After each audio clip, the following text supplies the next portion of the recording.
नमस्कार, रामराम महाराष्ट्र न्यूज मध्ये आपले स्वागत आहे।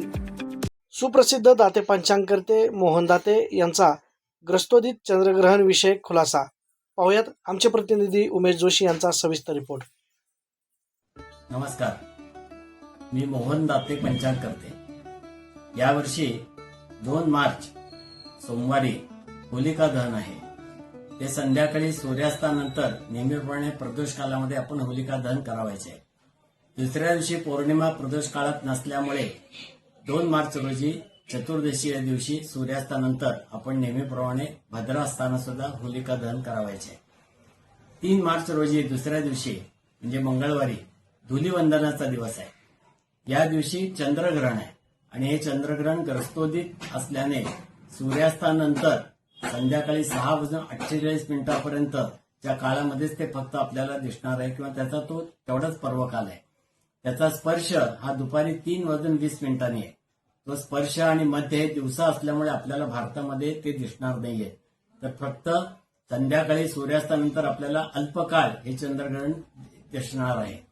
या अल्पकाळामध्ये ज्या काही ठिकाणी 3 ते 4 मिनिटं 5 मिनिटं दिसणार आहे, तर काही ठिकाणी 10-15 मिनिटं 20 मिनिटापर्यंत दिसणार आहे। तेव्हा या काळामध्ये जेवढे आपल्याला शक्य असेल तेवढे आपण स्नान, जप इत्यादी गोष्टी आपण कराव्यात। जर काही शक्य झालं नाही तर किमान 6:48 नंतर आपण ग्रहणाचे मोक्ष स्नान करावे। या ग्रहणाचा वेध हा सकाळी सूर्योदयापासून सुरू होत असल्याने आपण या वेध काळामध्ये संपूर्ण दिवसभरामध्ये आपले नित्य नैमित्तिक पूजा, अर्चा, अभिषेक, श्राद्ध इत्यादी सर्व धार्मिक कृत्य आपण करू शकतो। फक्त या ठिकाणी भोजनाचा निषेध आपल्याला सांगितलेला आहे। तरी परंतु जे अशक्त आहेत, आजारी आहेत, वृद्ध आहेत, बाल आहेत, गर्भवती आहेत स्त्रिया, या सर्वांनी 11 वाजेपर्यंत अन्न घेण्यामध्ये हरकत नाहीये। त्यानंतर मात्र संध्याकाळी मोक्ष झाल्यावर आपण भोजन करावायचे आहे।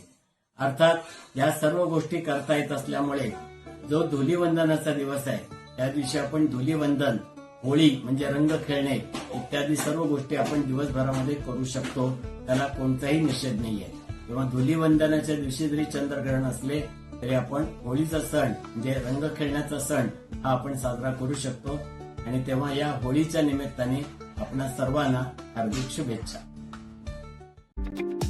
अशाच नवनवीन बातम्या पाहण्यासाठी आमच्या YouTube चॅनलला सबस्क्राईब करा। फेसबुक आणि Instagram पेजला फॉलो करा।